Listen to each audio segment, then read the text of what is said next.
Greetings, I'm Solidus-Skully, and welcome back to the Simpsons Hit and Run with Mission 2, starring Barto. I gotta get the new Bone Storm or I'll be as uncool as Millhouse. I'm standing right here, Bart. Hey, that's great. You better get out of here, Bart. Principal Skinner's looking for everyone that skipped school today. And when you're caught, it's expulsion, Bart! Expulsion! Shut up, you little fucking nerd. Jesus Christ, Skinner looks so fucking sad and reluctant in that photo. Well, anyway, now we're into the next part of Springfield with Mission 2. And in terms of how many areas there are in the game, there are three distinctive areas. The first part you saw is the suburbs, this is pretty much downtown.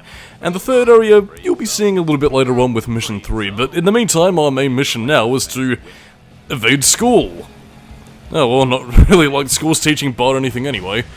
If my past experience is anything to go by, but that's cynical real-life delvings that don't really need to be discussed. Yeah, these are also pretty much the inverse of the, tailing missions, for lack of a better phrase. Again, just make sure that you make the red bar run out and you've evaded your target. Whoopee! It's quite sweet like that. Too late, losers. I got the last game. 4-finger discount. Some crazy lady destroyed all the rest. When will they learn? Video games don't kill people, they just kill their minds. Give it up for America's bad boy! Oh yes, well if you ask me, we need less families like the Simpsons and more like the Waltons. I can't do a George W. Bush impression, and now it turned into JFK. How am I gonna get that new game? Who cares? Video games are so late 90s. Illegal fireworks are all the rave now. Better make it snappy though if you want to be part of this trend. Ah yes, trends. Ever so fleeting, yet always so fun. Allegedly.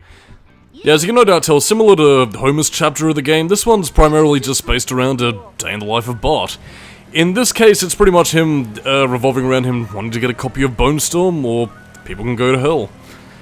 But in the meantime though, he's also just sort of fucking around, getting some fireworks and just looking to do some fun. And that pretty much just sets up his mission. So again, the plot isn't really kicking into full gear, but by the end of the chapter, which will be in the next part since I'm pretty much dividing these up 2 by 2, yeah, you will be seeing where the game's story is starting to lead towards. But in the meantime, we got fireworks to get, Bart, dude. I'm Otto. 2 kilos of Chinese sky candy. Ooh, Chinese sky candy. I get high off a lot of that. Oh god, it went from Otto to fucking Nathan Explosion. I don't know what to fucking tell ya. Ugh. Sorry, Bart. I can't serve booze to a minor. It ain't right. I'm here to buy fireworks. Oh, hell yeah. He can't sell booze to a minor, but he will give him fireworks. By the way, for better or for worse, Mo's my spirit animal.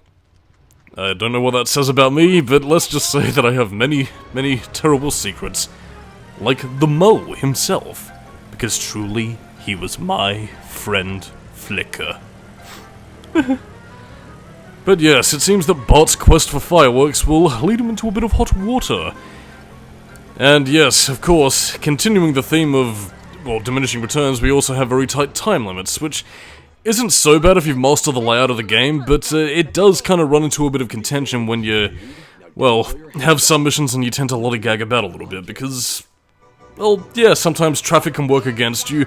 Other times, again, if you're choosing the wrong vehicle for the mission, you know, you can sometimes land yourself into a bit of trouble, but generally speaking, as I've mentioned before with the street races, again, if you have the base car, you can generally tackle a lot of missions apart from those that either require you to, use a slightly stronger car, or, again, if the mission allows it, using your own specially marked vehicle to, give you a bit of the edge in terms of these missions, so, yeah, it can be quite fun that way. The police station, where we should have ended up with our Grand Theft Auto antics. Oh, and there's Lou. Ralph, word in the hood is that you got access to your old man's fireworks stash. Fireworks make my ears yell. My poor ears. My freaking ears. I expect that sort of language at Denny's, but not here.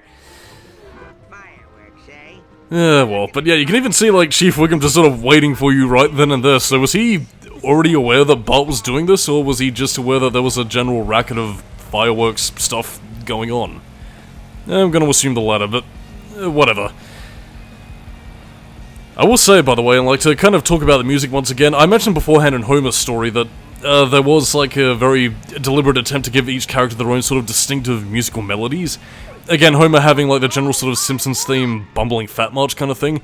Bart, on the other hand, has a tendency to have a lot more of the hard rock kind of themes, which, again, it fits because, you know, he's meant to be the bad boy, you know, the naughty kid, getting up to various antics and having that sort of rockin' disposition about him in typical 90s eat my shorts kind of fashion. And yeah, it quite fits, and that does continue throughout the game, and you know, it's quite lovely. Let's see what old Gil has to offer us. What'd you do? You give him the old shake and grind to close the deal? Close the deal? Yeah, that's right, we're gonna go off in style. No, we destroyed a phone booth. Yeah, let's also talk about the phone booths. Again, you've probably seen before that they were used to pretty much summon cars or whatever, but... goddamn cutscene. Hey, Jabba the Fat, do you know where I can get a copy of Bone Storm 2? Yes, I have no time to converse with you. I must be the first to register my disgust on the internet regarding the new McBain film. The action was dismal, and the nudity was frustratingly fleeting. I barely get going. Quick, to the Fatmobile! Yes, I suppose, but must we call it that? I'll get back to that point a little bit later, but in the meantime, we gotta race the nerd to the Java server, which... God, back in the days when you couldn't easily get online unless of course you had a really good internet connection. Yeah, this is probably the mission where the game starts showing its age a little bit more, and I guess to kind of talk about it to viewers who probably don't know what stuff like the Java server is, basically they were internet cafes, places specifically with a decent online connection, which, again, you can pretty much buy some time online and, yeah, just go online, do your internet antics, and yeah, a lot of these places don't really exist anymore. There was actually one that used to be around my area, which we used to call Stoner's Paradise, mainly because a lot of drug addicts hung around there, although it was called Gamer's Paradise because of its online LAN connections. I'm happy to report that your quest for Bone Storm 2 is quite futile. Professor Frink posted a message on my news group, alt.furryanimals.fanfiction.net, that he has bought up all the remaining video games.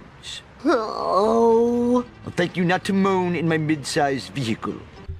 Well, Bart's quest continues evermore. Jesus.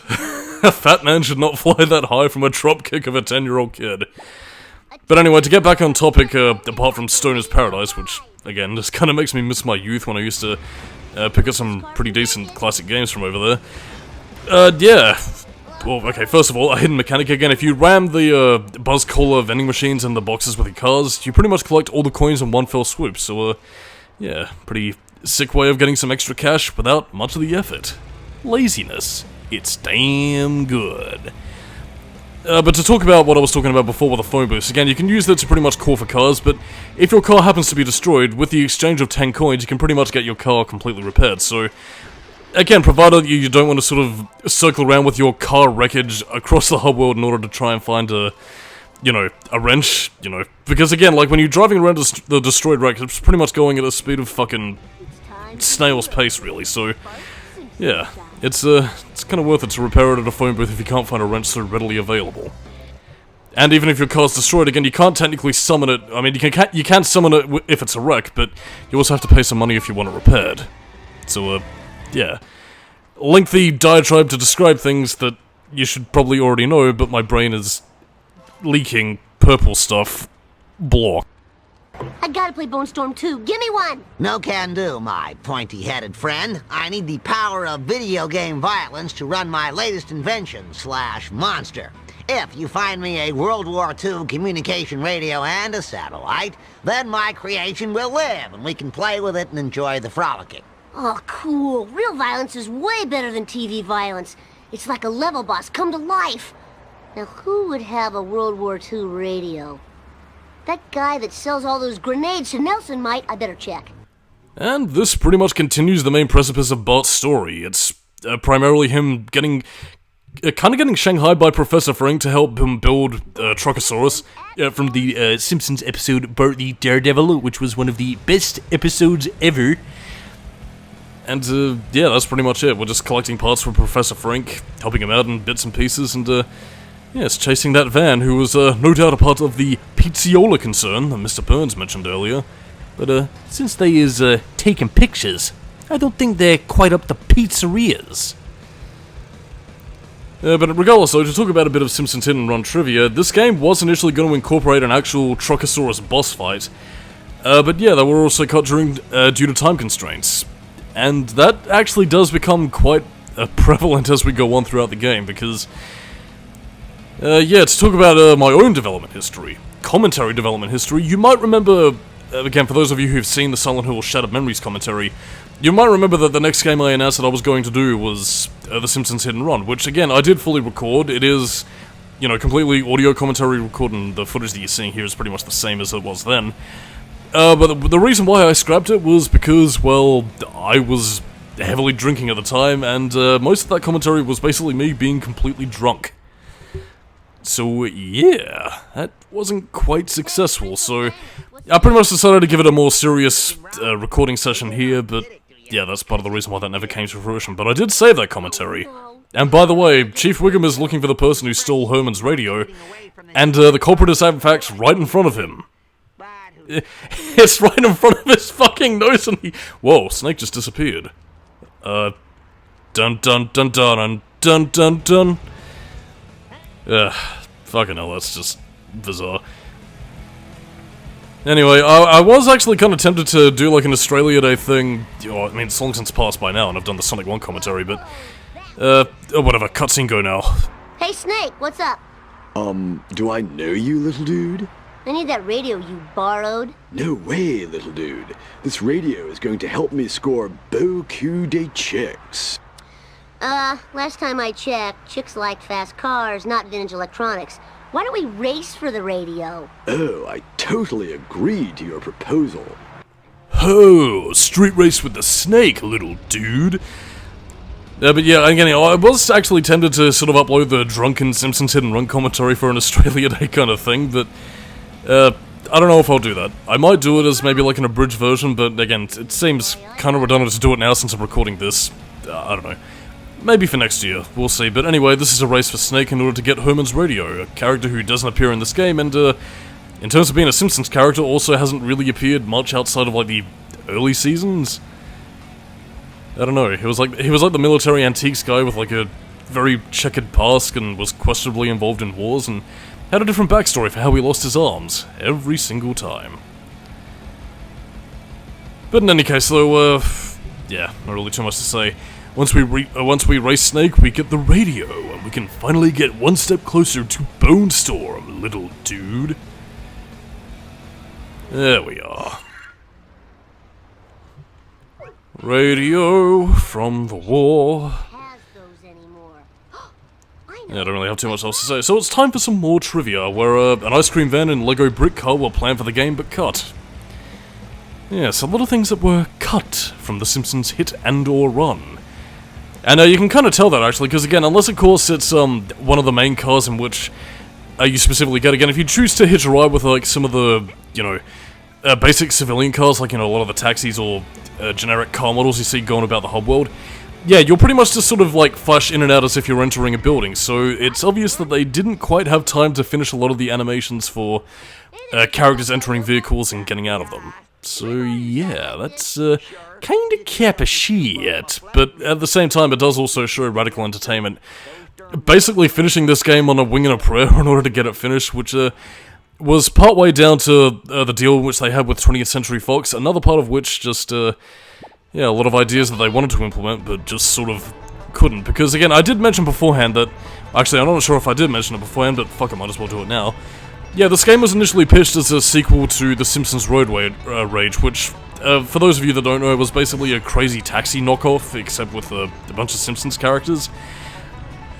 And yeah, when they saw the success of Grand Theft Auto 3 in 2001, they pretty much switched gears and decided to make it like an open world on foot kind of game. But the problem is that they already had half the game sort of developed as this sort of, you know, in-car gameplay kind of thing, you know, emulating a lot of the missions of Grand Theft Auto, obviously, but with very few on-foot segments where all they could really tend to do was just either basic platforming or just sort of pretty much very paltry mechanics that rarely get any use. I guess, to use an example, the Smash This Power Boxes mission that we did with Homer in the power plant. So yeah, this is pretty much all they could really do. It's just collect thing missions with fucking deliverance strings. As we pretty much just drive around Springfield collecting roadkill. And this is also another mission that does also have a follow-up a little bit later on. And, I don't know if you saw it beforehand, or maybe it might have been with, I think it might have been with a cutscene with Jimbo, but yeah, they did also mention that, sorry dude, some crazy lady destroyed all the copies of Bone Storm. You know, referencing the mission that, Marge and Homer did earlier, so, yeah. It is actually quite cool that they do get some missions to tie into each other, which, again, even if tying in very little to the overall plot, it does still create, like, a nice sense of cohesion to the, you know, narrative and gameplay, which is quite nice. I mean, again, like, there is a lot that you can kind of point fault at with the Simpsons hit and run in terms of how very cut and dry a lot of elements may feel, and I will go into that as we delve later into the gameplay, but yeah, like, I mean, for how everything was sort of stitched together, there's a lot of great Simpsons references and a lot of cool stuff on display. It's, again, it's a really great game, and Apu, the vegetarian, or, no, I think it was a vegan, actually. Yes, he doesn't take kindly to us getting meat. So now, Cletus has just gotta go away! Yeah! Oh good, now we're done, but we also have a time limit to get back there, because God forbid that stanky-ass roadkill go off, or whatever. Krusty Burgers are made of roadkill? That explains the tire tracks. Take this satellite dish as a reward. She gets 14 channels, including the Outhouse channel. Man, I love watching that. Thanks, inbred hillbilly. Torrent nothing. Perfection, thy name is Bart.